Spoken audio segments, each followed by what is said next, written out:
성부와 성자와 성령의 이름으로 아멘. 은총이 가득하신 마리아님 기뻐하소서. 주님께서 함께 계시니 복되시나 그의 아들 예수님 또한 복되시나이다. 천주의 성부 마리아님 이제와 저희 죽을 때 저희 죄인을 위하여 빌어주소서. 아멘. 성부와 성자와 성령의 이름으로 아멘. 네, 반갑습니다. 예, 우리 레지오 단원분들이라면 기본적으로 묵주기도를 많이 하실 건데, 묵주기도가 어떤 기도인가 좀 더 잘 알고 그 비밀을 듣고 나면 더욱 감사하고 더 마음을 다해서 묵주기도를 할 수 있을 것 같아서 오늘 묵주기도의 비밀에 대해서 말씀을 드릴까 합니다. 원래 이 제목은 제가 정한 게 아니고 몽포르의 성 루도비코께서 묵주기도의 비밀이라는 책을 지으셨습니다. 몽포르 성 루도비코는 아시다시피 이제 성모님에 대한 많은 교리를 가르치셨는데 가장 대표적인 게 마리아의 비밀, 그리고 성모님께 대한 참된 신심, 그리고 묵주기도의 비밀, 이 책들을 지으셨고 이 책들이 땅에 묻혀 있었습니다. 그러니까 신부님을 따르는 몇몇 사제들이 있었는데 그 사람들이 아직은 이 교리를 받아들일 사람들의 준비가 안 됐다 해서 거의 100여 년 이상을 묻혀 있다가 100년이 지나서 이 책들이 세상에 나왔고 발간이 되어서 전 세계로 퍼져나가게 된 그러한 겁니다. 그래서 우리 레지오에서도 몽포르의 성 루도비코를 항상 기억하면서 성모님께 대한 올바른 신심을 가르쳐 주신 성인을 기억하는 거죠.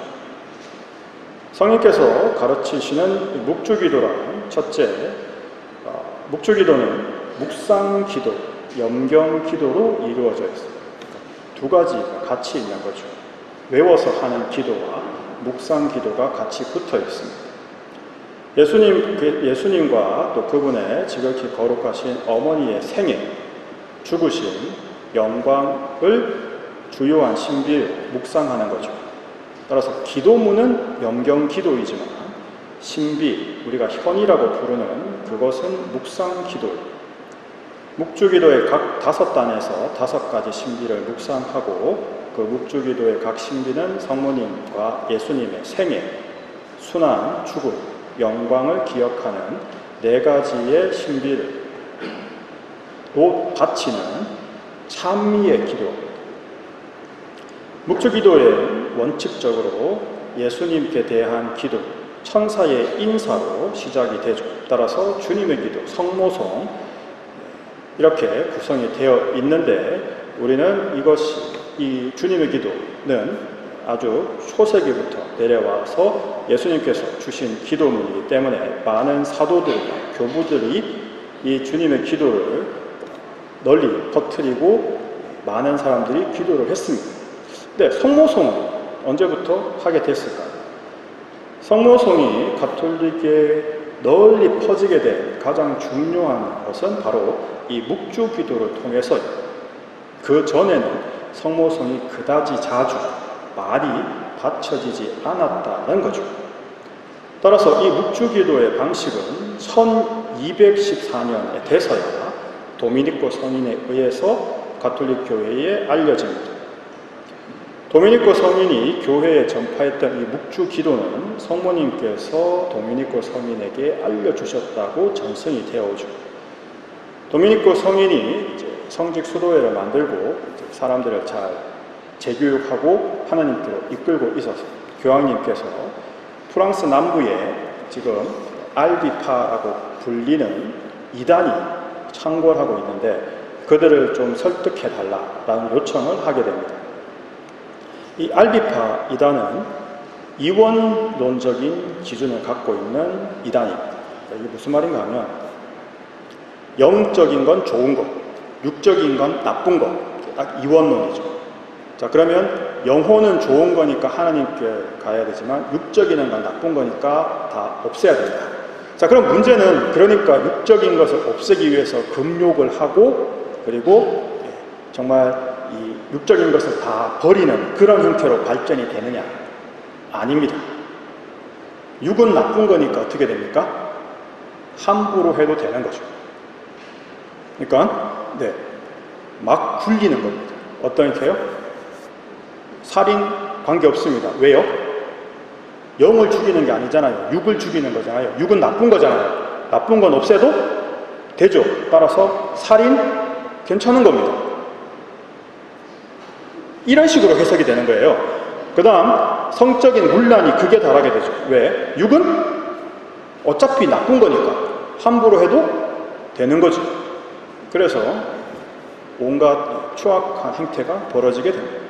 따라서 이것을 없애달라고 이제 도미니코 성인께 요청을 하게 되고 도미니코 성인은 묵주 기도에 대해서 받게 되는데 그것을 같은 도미니코 회 복자이신 알라노께서 묵주의 존엄성이라는 책에서 도미니코 성인이 묵주를 어떻게 성모님으로부터 받았는지를 전해주십니다. 도미니코 성인은 사람들이 무거운 제약과 알비파 이단들의 회개를 아무리 가르쳐도 방해를 하는 것을 알고 그 똘루스라는 알비파 이단이 창궐에 있는 그 마을 가까이에 있는 숲 속에 들어가서 하나님의 분노를 진정시키기 위해 열렬히 통회하며 눈물로 기도하고 강하게 편태라는 건 말 그대로 채찍으로 자기 몸을 때리는 거예요. 근데 그 당시에는 이것이 굉장히 퍼져 있었기 때문에 지금 기준으로 생각하시면 안 되고요. 그래서 그 편태를 하시다가 혼수 상태에 빠졌는데 그때 성모님께서 3명의 천사를 대동하시고 성인에게 나타나셔서 이렇게 말씀하셨다고 합니다. 사랑하는 도미니코, 너는 성삼위께서 이 세상을 다시 새롭게 하고자 사용하시려는 무기가 어떤 것인지 알고 있느냐? 도미니코 성인은 이렇게 대답을 하죠. 오 나의 성모님, 어머니께서 우리 구원의 중요한 도구로 항상 모시고 있는 당신 아드님 예수 그리스도 다음으로 우리 구원의 중요한 도구이시니 저보다 더욱 잘 알고 계십니다. 이 말은 모르겠으니까 알려주세요 라는 뜻입니다. 이걸 이렇게 이제 거창하게 표현하는 거죠. 자, 나는 너가 영신적 전쟁에서 성을 무너뜨릴 도구와 무기는 언제나 신약의 기초가 되는 천사의 찬미가였음을 알기 바란다. 그러므로 너가 저 완고한 영혼들에게까지 도달하고 그들을 하느님께로 이끌어 승리하고 싶다면 나의 찬미가인 묵주를 전파하여 하고 묵주기도를 가르쳐 주시는 거예요. 자, 여기서 말하는 신약의 기초가 되는 천사의 찬미가는 바로 신약이 시작되는 찬미가를 말하는 거죠.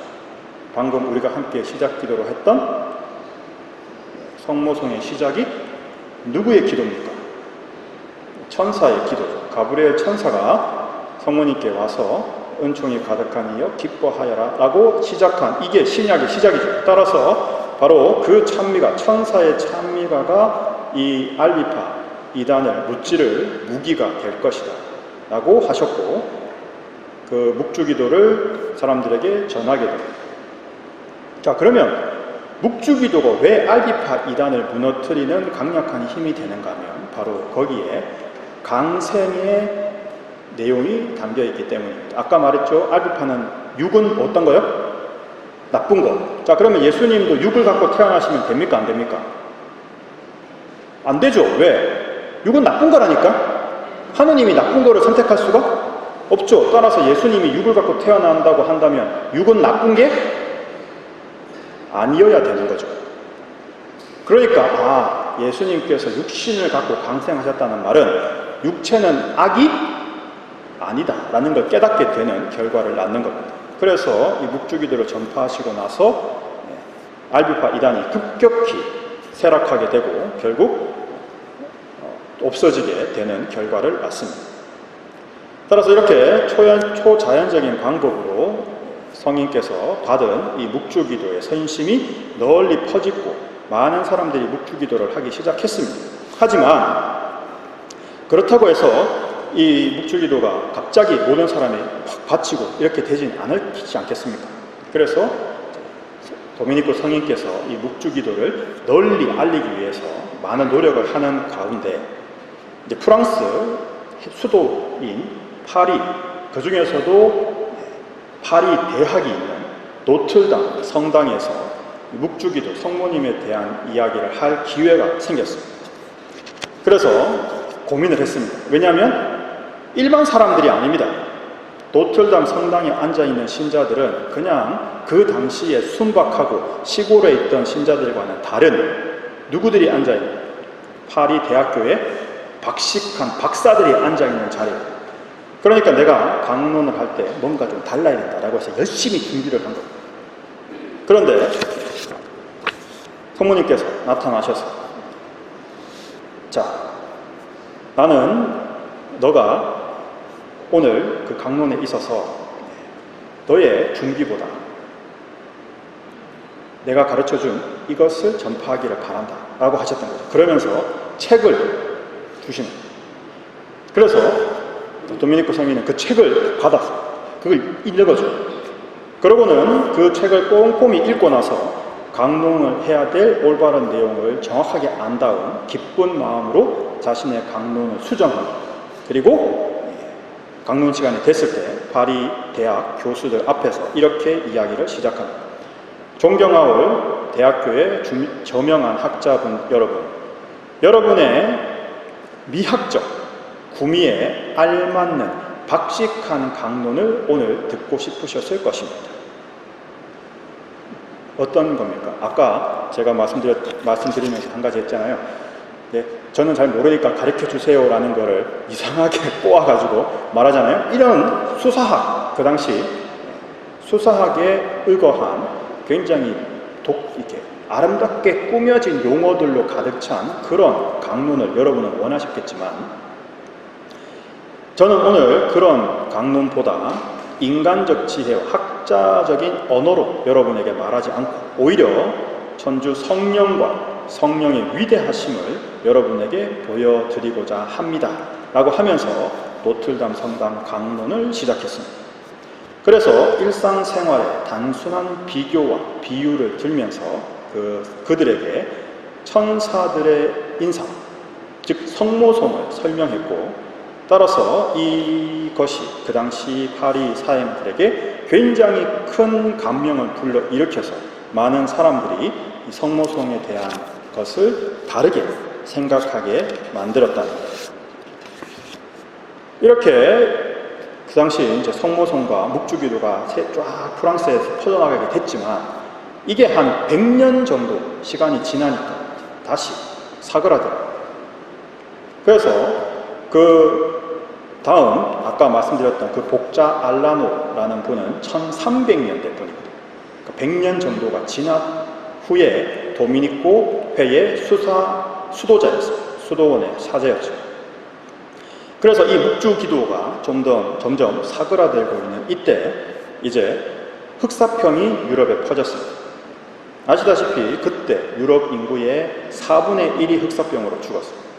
또 1309년부터 1377년까지 딱 그 흑사병에 있던 시기에 물려 있어요.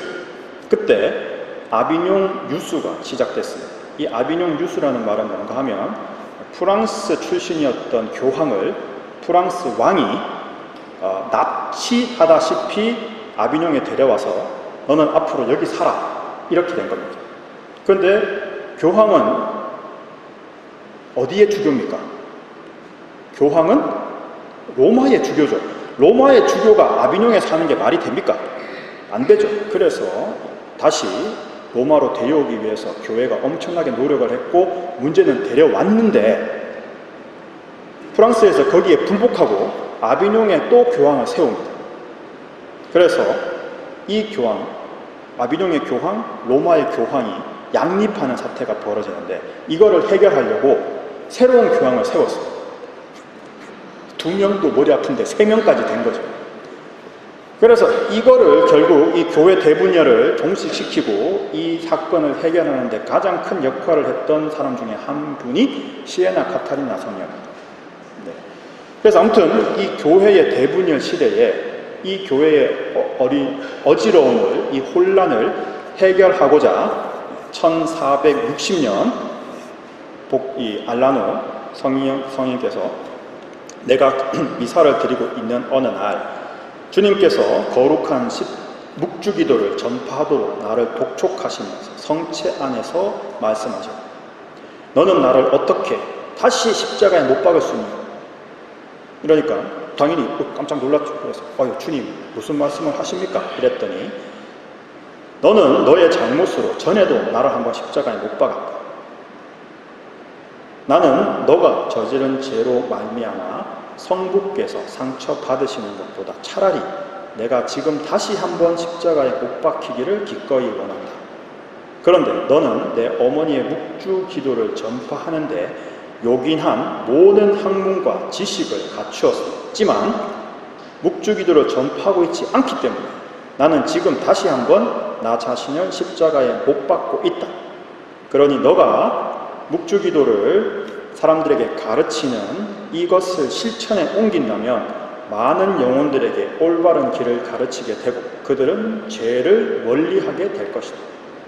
만일 그렇게 하지 않는다면 너는 그런 지식과 그런 학문을 갖고 있음에도 하지 않았기 때문에 그들이 범하는 죄에 대한 책임을 면하지 못할 거다. 엄청나게 무서운 거죠. 그래서 뜨끔했던 복자 알라노는 열심히 묵주기도를 전파하게 됩니다. 그래서 이제 묵주기도에 대한 책도 적고 다시 한번 묵주기도를 알리기 위해서 많은 역할을 하게 되시죠. 우리 주보이신 성 요한 바오 2세 교황님께서 묵주기도, 특히 성모님에 대한 사랑이 지극하셨고 묵주기도에 대한 애정도 각별하셔서 빛의 신비를 만들었다는 걸 잘 아실 겁니다. 이 묵주기도의 참된 사도로서 특별한 은사를 가졌다라고 하셨던 분이 계시는데 요한 바오로 2세가 아니고 복자 바를톨로 룽고라는 분이 계십니다. 이분은 평생 15주간 토요 묵주기도를 실천하는 등 묵주기도를 전파하는 데 애를 썼습니다. 이탈리아 폼페이에 변호사로 살아가셨던 이 복자는 1872년 어느 날 길을 걷던 중에 이런 소리를 마음속에서 듣는 거죠. 너가 구원을 받고자 한다면 묵주 기도를 전파해라. 이를 계기로 룽고 복자는 묵주 기도를 전파하기 위해서 평생을 바치게 됩니다. 그리고 그 폼페이, 아시죠? 화산재 때문에 망한 그 폼페이 폐허 위에 묵주기도 성모님의 성전을 봉헌하도록 불림을 받았고 그 결과 폼페이에 묵주기도의 복되신 동전 마리아 대성당을 지었고 그래서 이 룽고 복자는 1980년에 복자 반열에 올랐습니다. 이처럼 묵주기도는 많은 성인과 복자들에 의해서 끊임없이 가톨릭 교회에 정말 하나님께 예수님과 함께 성모님께 드리는 신약의 시작의 천사들의 찬미가로서 우리가 잘 익히고 열심히 바쳐야 하는 대단한 무기이며 은총을 가져다 주는 도구이다 라는 것을 계속 가르쳐 왔죠. 따라서 교황님들도 이 묵주기도를 가톨릭 교회에 알리기 위해서 노력을 하셨습니다. 성 비오 5세 교황님, 이 교황님께서 묵주기도의 방법과 구성을 표준화시키는 데 기여를 했고 1569년에 묵주기도 대헌장이라고 불리는 로마 교황들은 주로 라는 칙서를 반포하는데 책 제목이 이상하죠? 로마 교황들은 주로? 뭐지? 이게 로마의 모든 교서는 제목을 따로 정하는 게 아니라 첫 문장에 세 글자를 따서 제목으로 정합니다. 그러다 보니까 이 책의 시작이 로마 교황들은 주로 묵주기도를 가르치면 이렇게 시작되는 거죠. 그래서 이제 책 제목이 로마 교황들은 주로입니다. 묵주기도의 중요한 형식을 밝히는 첫 번째 교황 문헌입니다. 네. 이 문헌이 나왔던 핵심 일은 바로 유럽의 그리스도인들을 연합해서 교회를 수호하는데 앞장서셨죠. 왜냐하면 이 당시 연합군이 1571년에 이슬람의 오스만 제국군에 맞서서 코린토, 레판토에서 치열한 전투 끝에 대승을 거둔 그 날을 기념하기 위해서 10월 7일을 승리의 성모 축일로 선포합니다. 그러니까 이 칙서가 바로 레판토 해전을 앞두고 우리가 묵주기도를 통해서 전 가톨릭 신자가 하나가 되었어요. 이슬람의 침공으로부터 가톨릭 교회를 수호하기 위해 기도를 해주십시오 라고 묵주기도의 방식을 정확하게 명시하고 이 기도를 전 유럽이 함께 바치자고 권고하는 교서입니다. 그것이 나오고 나서 1571년에 레판토 해전에서 그리스도교 해군이, 연합 해군이 승리를 함으로써 가톨릭을 유럽에서 지켜내는 바로 그 사건입니다. 이 레판토 해전은 여러 가지 학문적이거나 군사학적으로 말들이 많지만 여기서 한 가지 잊지 말아야 되는 것은 한 가지 해결되지 않는, 군사학적으로 해결되지 않는 사건이 있는데 그게 뭔가 하면 이미 레판토에서 정박하고 있던 이슬람 해군이 왜 굳이 싸우지도 않아도 되는 10월 달에 나와서 그리스도군과 싸웠을까입니다. 왜 그런가 하면요, 그리스도교 연합함대는 말 그대로 연합함대입니다. 스페인 해군과 베네치아 해군의 연합해군이거든요. 연합해군의 단점은 뭔가 하면 언제든지 깨질 수 있는 겁니다. 그런데 지중해는 이 당시에 그 기후를 생각해 보시면 겨울에는 항해를 하기가 굉장히 어렵습니다. 그러니까 풍랑이 심하고 지중해 바다가 겨울에는 상당히 나빠지기 때문에 대부분의 급한 것을 요구하지 않는 상선들 이외에는 겨울에는 잘 다니지 않습니다. 근데 이미 10월 달이거든요. 굳이 올해 해전을 할 필요가 없습니다. 왜? 이번 겨울에 안 싸우고 지나버리면 내년에 스페인과 베네치아 함대가 다시 연합할 거라는 보장이 없습니다. 왜? 한 번 목적을 위해서 연합했는데 이번에 이 원동력이 깨지면 다음번에 바쁜 일도 있고 이래가지고 이번에는 못 갑니다 이럴 수 있잖아요.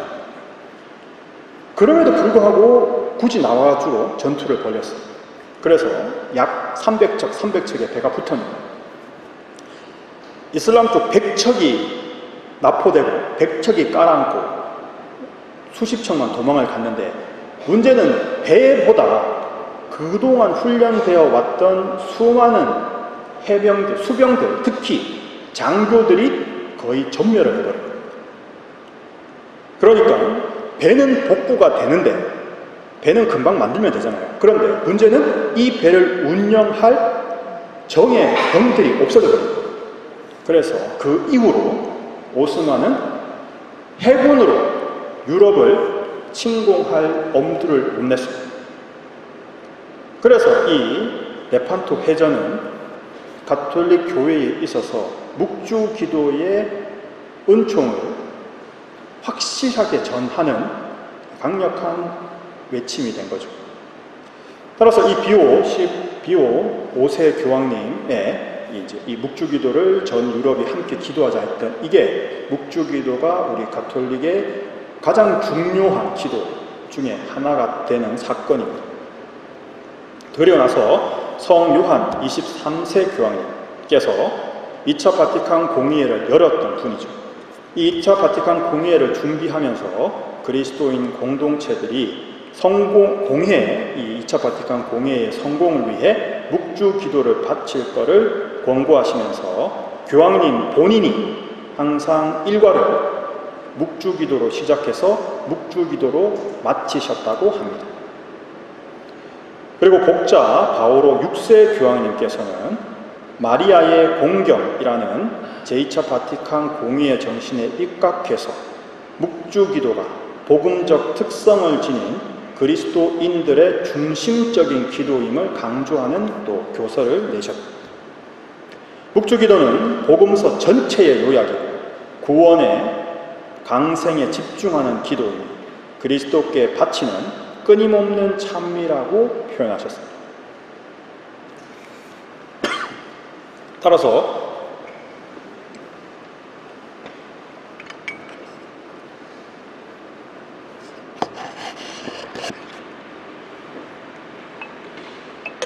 묵주기도야말로 순수한 기도입니다.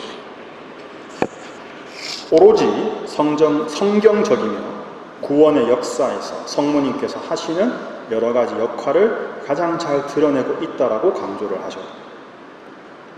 그리고 이제 우리 주보이신 성 요한 바오로 2세 교황님께서 삼중기도를 통해 묵주기도의 중요한 의미를 밝힐 만큼 삼중기도 우리가 아시다시피 교황청 발코니에서 삼중기도 늘 하시잖아요. 그 삼중기도 때 묵주기도 중요성을 다시 한번 강조하실 만큼 묵주기도와 성모님을 사랑하시는 교황님이셨죠. 그리고 이제 우리가 아는 2002년 동정 마리아의 묵주기도라는 교서를 발표하시면서 이 교서에서 묵주기도의 해가 발표가 되고 빛의 신비가 만들어지는 겁니다. 자, 그러면 이렇게 성인들과 교황님들만 묵주기도에 대해서 강조를 했느냐? 아니죠. 성모님 본인께서 직접 발현하셔서 묵주기도에 대해서 이야기를 하십니다. 1830년, 뭔가 되게 친숙한 연도 아닙니까? 1830년, 어떤 연도입니까? 기적의 배, 맨날 백실리움 놓고 기도하는 그 백실리움 밑에 적혀있는 연도가 몇 년도입니까? 1830년. 파리에서 처음으로 15개의 보석으로 꾸며진 반지를 끼시고 성모님께서 발현하셔서 나는 원죄 없는 잉태다. 그것을 만든 게 기적의 배입니다. 1830년. 그리고 1846년 나살레트에서 머리와 가슴, 발에 꽃으로 만든 화관을 두르고, 이 장미꽃, 그죠? 두르고 발현을 하셨고, 1858년 누르드에서 발현하셨을 때는 묵주를 들고 나타나셔서, 누르드 성모님 묵주 있죠? 그리고 베라데타 성녀하고 직접 묵주기도를 하시고 묵주기도 하는 방법을 가르쳐 주십니다. 그리고 말할 수 없이 당연히 1917년 파티마에서는 6번이나 나타나셔서 매일 묵주기도를 15단을 바치라고 하면서 그러면 전쟁이 끝나고 죄인들이 회개할 것이다. 그 중에 나타나셔서 세 번 동안은 각 단을 바친 후에 구원을 비는 기도, 우리가 흔히 구원송이라고 부르는 그 기도를 바치라고 하셨죠. 그리고 마지막 발현 때는 자신을 매교의 묵주기도의 모후라고 선언을 하셨습니다. 이것보다 더 명확하게 묵주기도를 하라고 알려주시는 건 있을 수 없는 거죠. 자, 그러면 이런 묵주기도는 언제나 성모님과 예수님 시편이라고 일컬어져 왔습니다. 성경에서 다윗의 시편처럼 천사의 방문 기도, 은총이 가득하신 이것이 들어있기 때문이죠. 따라서 묵주기도를 바치는 것은 시편을 바치는 것과 같은 것이다. 천사의 찬송, 다윗의 시편이라는 의미에서 본다면 다윗의 시편은 이거를 우리가 왜 다윗의 시편을 자꾸 강조하냐면 성무일도가 시편을 통해서 하나님께 시간을 바치는 기도죠. 그래서 성무일도를 시간경이라고 부릅니다. 각 시간에 따라서 하나님을 찬미하는 기도죠. 그래서 원래 성무일도는 새벽 6시, 9시, 12시, 3시, 저녁 6시 딱 3시간 텀으로 항상 기도를 하도록 되어 있는 게 바로 성무일도. 그래서 이 성모일도처럼 주님을 찬미하는 이 기도를 바로 묵주기도로 할 수 있다라는 것이 주님께 바치는 시편과 같은 효과를 낳는다. 왜? 바로 천사가 예수님과 성모님께 바치는 찬미가 바로 묵주기도이기 때문이다 라는 뜻입니다. 복자 알라노가 처음으로 이 기도를 노사리오라고 불렀습니다. 노사리오라는 말은 뜻은 장미화관이라는 뜻이죠.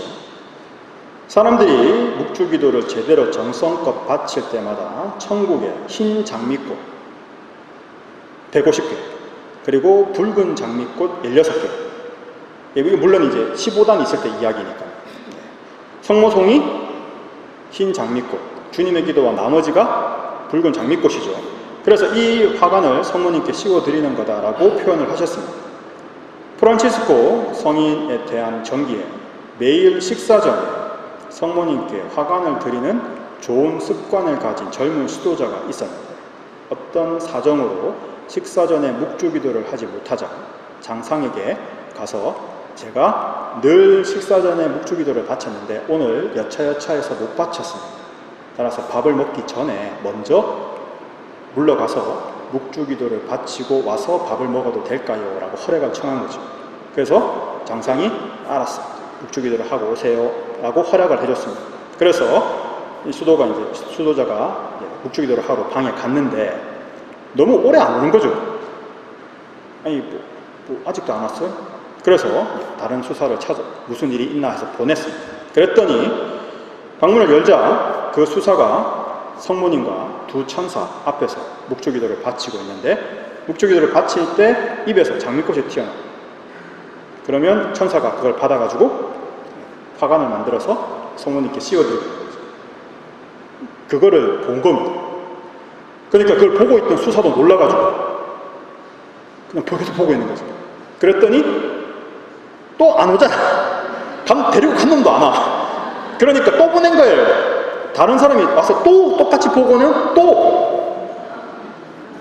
그래서 두 명이 그 광경을 보고 결국 15단 묵주기도가 끝날 때까지 이 세 명이 아무도 못 움직이고 결국 다 끝나고 나서야 돌아왔다라는 그런 예가 전기에 적혀 있습니다. 천사의 방문 인사는 너무나 순교하고 고결해서 복자 알라노는 그 깊은 의미는 우리의 이해력을 능가하는 것이기 때문에 어떤 인간도 그것을 온전히 이해할 수 없고 복되신 동정녀께서 탄생하신 예수 그리스도만 그것을 설명할 수 있을 것이다 라고 했습니다. 예를 들면 우리 한국에 혹시나 들어보셨을 분이 계십니다. 김재중 씨라고 원래 그 목사인데 그냥 목사가 아니고 그 담임 목사라고 해서 그 교회로 치면은 우리로 치면은 주교님급에 해당되는 목사가 있습니다. 그런 일까지 하셨던 분인데 그분이 가톨릭으로 개종하셨거든요. 그 개종하시게 된 가장 중요한 이유가 뭔가 하면 성모성 때문에. 그분이 이제 독일에서 공부를 하실 때 신학을 물론 해방식 약간 이런 자율주의 신학을 대해서 배웠지만 내가 삼위일체에 대해서 좀 논문을 쓰고 싶으셔서 좀 공부를 많이 하셨어요. 그분이 이 성모님에 대한 것 잘 못 받아들였는데 성모성을 딱 듣고 은총이 가득하신 마리아 그 한마디에 넘어졌습니다. 도대체 은총이 가득하다는 건 뭐냐? 성부, 성자, 성령으로부터 받는 이 모든 것이 가득할 정도의 은총이라고 하는 것은 성모님의 위치와 하나님의 사랑을 드러내는 은총이 가득하신 마리아여, 이 한마디가 그 분께는 자신의 신앙을 가톨릭으로 바꾸는 만큼의 강력한 웅변이 되십니다. 그만큼 이 천사의 방문 인사는 우리 인간의 지식으로는 알 수 없는 천사가, 그것도 하나님께서 시켜서 천사가 성모님께 드린 인사입니다. 하느님이나 천사의 지식을 갖지 못하면 그 단어 하나에 담겨있는 뜻을 우리는 완전히 이해하지 못한다는 거죠. 따라서 지극히 거룩하신 성삼위께서 이 성모성의 첫 부분을 직접 계시하셨다는 것을 우리는 깨달아야 됩니다. 그리고 교회는 431년 에페소 공회에서 네스토리우스 이단, 즉 예수님이 인간이 되셨다는 걸 거부했던 그 이단을 없애면서 예수님은 참 인간이시면서 참 하느님이시다. 따라서 그리스도의 어머니이신 성모님은 곧 하느님의 어머니시다라는 것을 선포하셨죠. 그래서 천주의 모친이라는 호칭이 확정됩니다. 그래서 그 에페소 공회가 끝나고 나서 그 에페소의 모든 신자들이 테오토쿠스, 그리스 말로 천주의 하느님의 어머니, 천주의 모친이라는 이 테오토쿠스를 일주일 동안 노래하고 다녔답니다. 이 천주의 성모 마리아님이라는 이 단어 하나가 그 하나님께 대한 고백이 담겨 있는 내용인 거죠. 그리고 이제와 저희 죽을 때 저희 죄인을 위하여 빌어주소서라는 이 기도는 우리가 하나님으로부터 은총을 가득히 받으신 성모님으로부터 받을 수 있는 모든 선물을 받고 싶은 열의를 담아 만든 기도입니다. 따라서 이 성모성, 정말 짧은 이 성모성 안에 하느님이, 삼위일체 하느님께서 만드신 기도다. 거기에 대한 성모님의 응답, 엘리사벳의 응답에 그 다음 붙어 있잖아요. 그리고 교회가 이단을 무찌르면서 예수님과 하느님이 같은 분이심을 고백하는 천주의 모친에 대한 고백, 그리고 이 모든 것을 받으신 성모님, 은총의 중재자이신 분으로부터 우리가 받아야 되는 은총을 청하는 기도, 이것이 전부 다 들어있는 게 성모성입니다. 따라서 우리가 성모성을 제대로 이해한다라는 건 신약을 제대로 이해하는 것, 하나님의 구원의 계획을 제대로 이해하는 것, 하나님의 은총의 신비를 이해하는 것. 따라서 그 성모성에는 이스라엘의 모든 성조들, 아브라함으로부터 시작된 모세, 이 모든 성조들과 예언자들, 이사야, 사무엘부터 시작한 모든 예언자들의 희망이 이루어진 기적이 담겨 있고요. 순교자들의 힘이고 학자들의 지혜이고 거룩한 증거자들의 불굴의 신령과 모든 수도자들의 생명이 담겨 있는 것. 이런 성모성을 우리가 얼마나 기쁜 마음으로 천사의 목소리와 함께 바쳐야 할 것인가를 생각해야 된다는 거죠. 하나님께 새 노래를 읊어드리오리라 라는 말이 있습니다. 시편, 다윗의 시편에 나오는데, 즉 메시아가 오실 때 우리는 새 노래를 부를 겁니다 라고 다윗은 예언을 했었죠.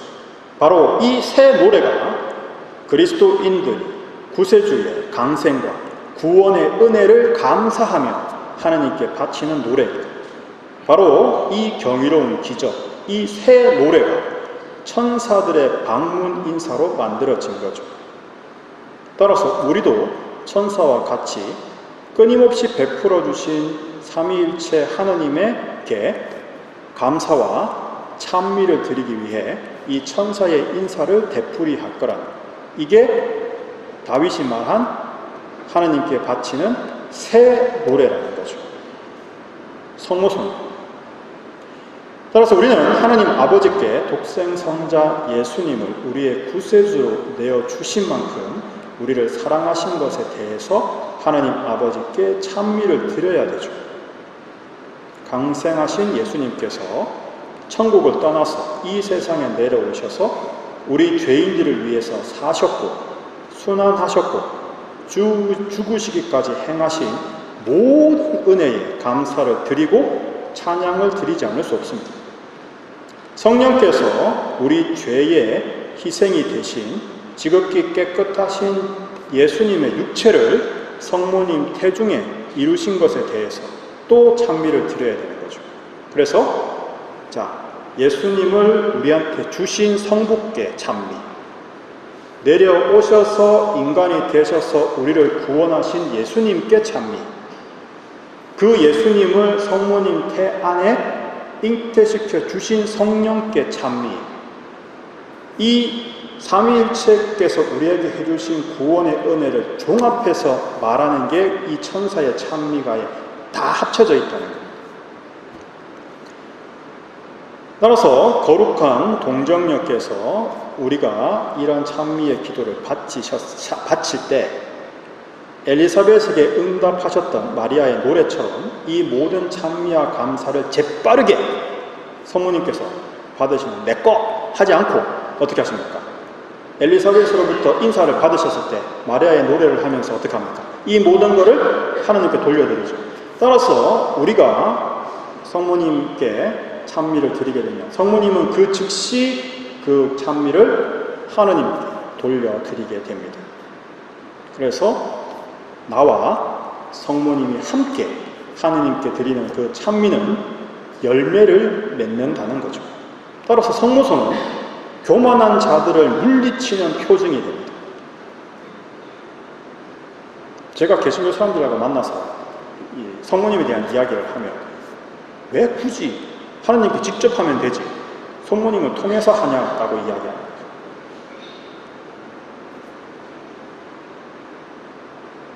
여러분 예를 들어서 하는 이야기죠. 우리가 대통령을 만납니다. 대통령이요? 네, 좀 만나고 싶은데 하실 수 있는 분. 어렵겠죠. 누군가 커넥이라든지 연결될 수 있는 그게 없으면 어렵습니다. 오히려 겸손한 사람, 내가 하나님께 바로 내가 그럴 자격이 있느냐. 따라서 이 성모성이라는 묵주기도라는 성모님을 통해서 한다는 기도는 겸손한 자의 표시인 거죠. 따라서 이 굉장히 자신을 낮추는 이 신심은 영원한 구원의 표지가 됩니다. 왜냐하면 겸손한 자의 자세이기 때문에. 따라서 성모님을 통해서 하나님께서는 인간이 스스로를 어떻게 겸손하게 낮추느냐라는 것을 보시는 겁니다. 하나님의 계획은 정말 놀라운 거죠. 그래서 성모님께서는 이 묵주기도라는 무기를 통해서 이단자들과 죄인들을 회개시키고 겸손하게 스스로를 낮추도록 만드시는 거죠. 이게 묵주기도의 열매라는 거예요.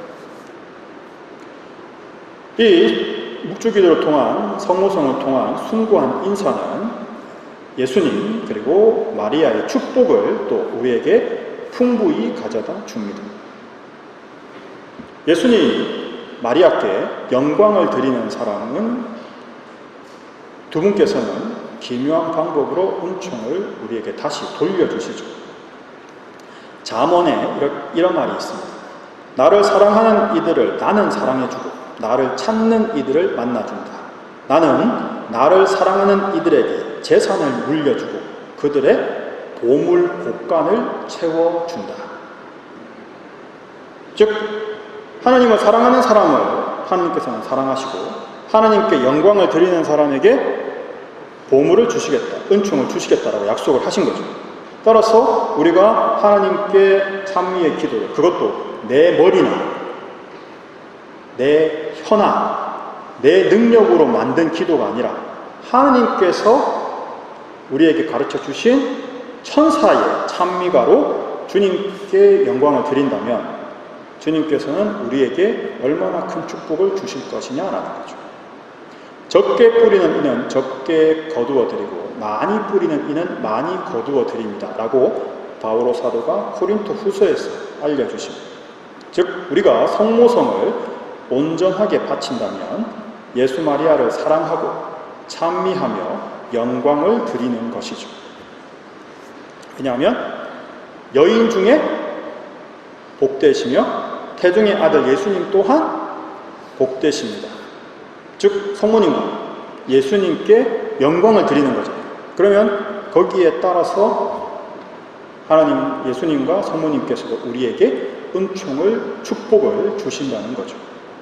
따라서 우리가 성모성을 바칠 때마다 인간의 언어로 찬미를 드리는 게 아니라 하나님께서 당신을 대신해서 성모님께 인사하라고 보내신 가브리엘 대천사 사랑과 찬미와 영광을 드리는 인사를 되풀이한다는 것을 꼭 기억하셔야 됩니다.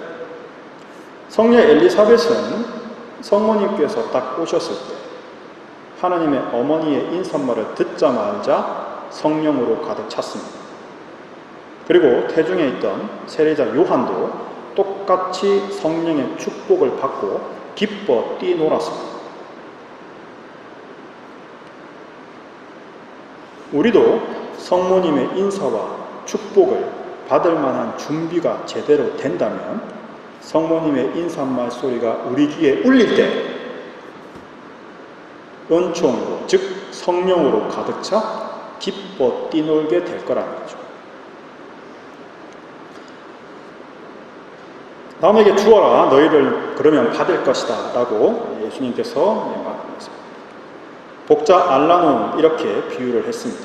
만일 누가 매일 당신에게 150개씩 보석을 준다면 아무리 원수라고 하더라도 용서 못할까요? 아니, 그러니까 매일 누가 맨날 다이아몬드, 루비 이렇게 150개씩 맨날 주는 거예요. 오늘도 주고 내일도 주고. 자, 그러면 원수지간이야. 한 1년쯤 받고 나면 용서 안 될까요? 그래도 원수라도 용서될 거고 친구라면 더더군다나 잘해주려고 할 겁니다. 자, 그러므로 은총과 영광을 풍부히 얻고자 한다면 복되신 어머니께 인사를 드리고 매일 어머니께 보석을 선물하십시오. 제 어머니는 보석을 또 어머니께서는 그것을 당신을 위해서 하시지 않고 정말 하나님에서 바치지만 집회서에 이렇게 말씀합니다. 제 어머니를, 자기 어머니를 영광스럽게 하는 이는 보물을 쌓는 이와 같다. 즉 내 어머니를 영광스럽게 하는 건 보물을 쌓는 거잖아요. 그럼 성모님을 영광스럽게 하는 거는 보물을 배로 쌓는 거죠. 따라서 성모님을 공경하는 이는 보물을 쌓는 것과 같다는 겁니다. 그래서 성모님께 매일 적어도 성모성 50번씩은 바칩시다. 5단 하자는 이야기죠. 그러면 성모성은 이 세상 모든 보물을 합친 것보다 성모님께서 기뻐하실 것이고 우리는 그만큼의 축복을 받게 될 겁니다 라고 이야기를 하십니다. 성모님은 우리 어머니시고 우리에게 친절하신 분입니다. 따라서 성모님은 온 우주의 여왕이시고 천사들의 모우이시죠. 따라서 모든 인간적 어머니, 내 육체적 어머니, 또 전 모든 여왕들이 우리를 사랑하는 것보다 성모님이 우리를 더 사랑하시겠죠. 따라서 지극히 거룩하신 성모님의 말씀에 귀를 기울이고 묵주기도를 권고하는 이 권고에 귀를 기울여 달라고 하십니다. 복자 알라노께서 성모성을 바칠 때 천상의 모든 집안이 즐거워하고 또 지상도 놀라서 넘어질 것이다. 성모성을 바치게 되면 세속을 경시하게 되고 마음은 하나님에 대한 사랑으로 가득 차 넘칠 것이며 모든 두려움은 시들어 사라지고 격정은 가라앉고 평정을 되찾고 내 안에 신심은 성장하고 죄에 대한 뉘우침이 생기며 내 마음은 희망으로 굳건히 부풀어 오르고 진주 이슬 같은 위안이 떨어지며 제 영혼은 즐거움에 더해지고 슬픔은 사라집니다. 이 부드러운 천사의 인사말의 즐거움이 얼마나 큰지 제대로 설명할 수 없고 너무나 아름답고 감미롭기에 이 신비를 결코 다 이해할 수 없습니다. 기도문은 짧지만 그 신비는 엄청나게 풍부하며 꿀보다 달고 금보다 더 값진 것이며 온 마음을 다해 이것을 자주 묵상해야 할 것이며 정성스럽게 바치기 위해 입술에 줄곧 머물게 해야 합니다. 라고 이야기하죠. 그러니까 이 성모송의 위치가 이 당시 그렇게 높지 않았던 시대, 도미니코 성인, 복자 알라노, 그리고 비오 5세 교황님, 그 다음에 룽고 복자, 또 요한 23세, 바오로 6세, 요한 바오로 2세 교황님까지 쭉 내려오면서 가톨릭의 중심 기도가 되는 일련의 과정은 인간이 만든 게 아니라 하나님께서 원하셨고 성모님께서 우리를 구원하시고 더욱 높은 신심으로 이끌기 위해서 주시는 무기라는 겁니다. 따라서 이걸 여러분들이 정말 잘 활용하셔서 여러분들의 신심을 더 키워나가시기 바랍니다. 그러니까 우리의 무기는 뭐다? 묵주기도. 자, 그리고 이제 영경기도, 특히 성모송에 대한 이야기를 지금까지 드렸으니까 묵주기도는 당연히 묵상, 관상기도죠. 묵주기도는 성모님의 체험에서부터 시작된 겁니다. 바오로 6세 교황님께서 관상 없는 묵주기도는 영혼이 없는 육신과 같아져 기도문만 반복하는 위험을 초래하게 됩니다. 따라서 예수님께서 너희는 기도할 때 이방인들처럼 빈말을 되풀이하지 마라 라고 하셨는데 묵상 없이 그냥 이렇게 하면 안 된다는 거죠. 네. 우스갯소리가 있잖아요. 어떤 할머니가 묵주기도를 하고 계시는데 뒤에 신부님이 이렇게 보면 너무 빨리 넘어가는 거예요. 그래서 도대체 얼마나 빨리 하시길래, 그래서 딱 준비하고 이제 춤을 딱 삼켜서 입을 축이고 한쪽에 딱 치면 해도 못 따라가는 거예요. 그래가지고 도저히 궁금해서 안 되겠어요. 그래서 싹 가가지고 할머니 기도 어떻게 하시는데요? 이렇게 빨리 하세요. 이랬더니 내가 기도문을 다 못 외웠어요. 은총이 몽땅, 은총이 몽땅. 네, 그러니까 따라갈 수가 없지.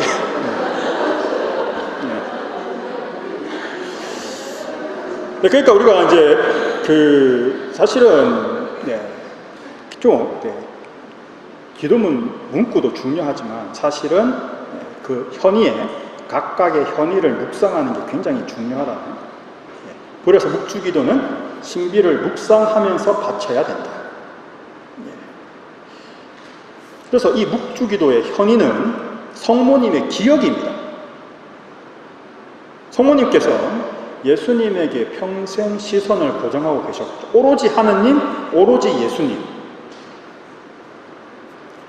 그래서 예수님의 말씀은 무엇이든지 소중하게 생각하시고 간직하셨죠. 그래서 루카 복음사가는 이렇게 전합니다. 마리아는 이 모든 일을 마음속에 깊이 새겨 오래 간직하였다. 즉 되새기고 되새기고 되새긴 거죠. 그래서 묵주기도의 그 현의는 성모님의 기억입니다. 따라서 이 묵주기도는 성모님과 함께 예수님을 기억하고 예수님을 배우는 것이라고 말할 수 있는 거죠. 자, 기억 얼마나 중요합니까? 성체 성혈을 축성할 때 성혈을 올리고 나서 사제가 뭐라 합니까? 예수님께서 우리에게 뭐라 하셨어요? 너희는 나를 기억하러 이를 행하라 하셨잖아요. 즉 우리는 성모님과 함께 묵주기도를 통해서 예수님을 기억하고 성모님께서 배우신 예수님을 성모님을 통해 다시 배우는 겁니다. 따라서 예수 그리스도께서 우리의 가장 뛰어난 스승이시죠. 예수님, 성모님께서는 가장 뛰어난 제자이시죠. 그 가장 뛰어난 제자로부터 예수님께서 시키는 대로 하라고 우리를 가르치셨잖아요. 가나의 혼인잔치 때 타인에게 뭐라고 이야기합니까? 저분이 시키는 대로 해라. 자, 그러면 우리한테도 마찬가지로 말하는 거죠. 자, 예수님께서 시키는 대로 하세요. 그러면 물이 뭐가 된다고요? 포도주가 된다고. 우리가 영적으로 변화될 수 있습니다. 따라서 성모님께서 묵주기도를 가르쳐 주시는 모습은 예수님의 가장 뛰어난 제자이신 성모님께서 다시 그 제자인 우리에게 예수님을 가르쳐 주시는 겁니다. 따라서 우리는 묵주기도를 통해서 성모님과 함께 예수 그리스도를 닮을 수 있다는 겁니다. 우리 그리스도인의 영성은 우리의 스승이신 예수님 배우고 더욱 완전히 일치를 이루는 것이 목적이죠.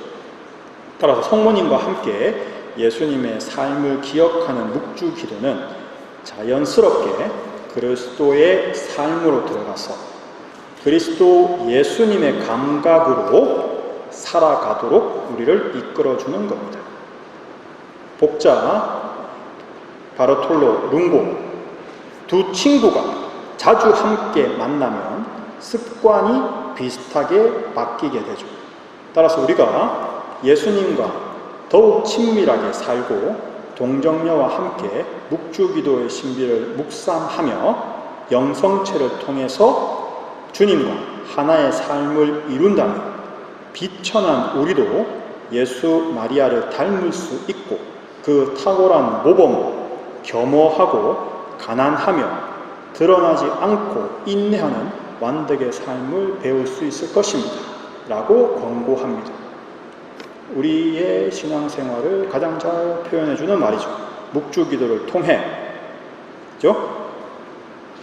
예수님께서 우리에게 가르쳐 주신 삶을 성모님의 기억을 통해 배우고 영성체를 통해 예수님으로 변화될 수 있는 생명과 힘을 얻고 그렇게 해나갈 때 우리는 그분들의 삶을 배우고 그분들의 삶과 일치를 이룰 수 있을 것이다.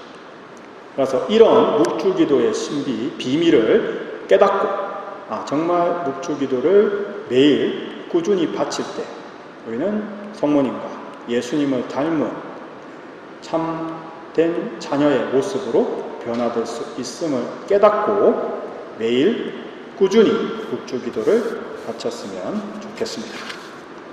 아멘.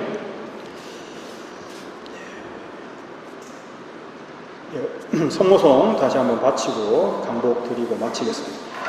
성부와 성자와 성령의 이름으로 아멘.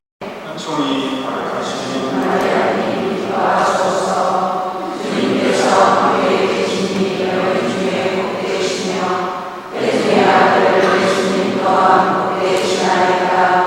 선대 성모 마리아님 이제와 저희 죽을 때 저희 죄를 위하여 빌어주소서. 아멘. 모두 일어나주십시오. 주님께서 여러분과 함께 또한 세계와 함께 전능하신 천주 성부와 성자와 성령께서는 저희와 저희 가정에 강복하시고 영원히 몸을 하소서. 아멘. 주님을 찬미합시다. 하나님 감사합니다. 오늘 묵주기 대표님 다 잘하셨죠. 입에서 장기가 나와야 됩니다. 열심히 다니신 주님께 큰 박수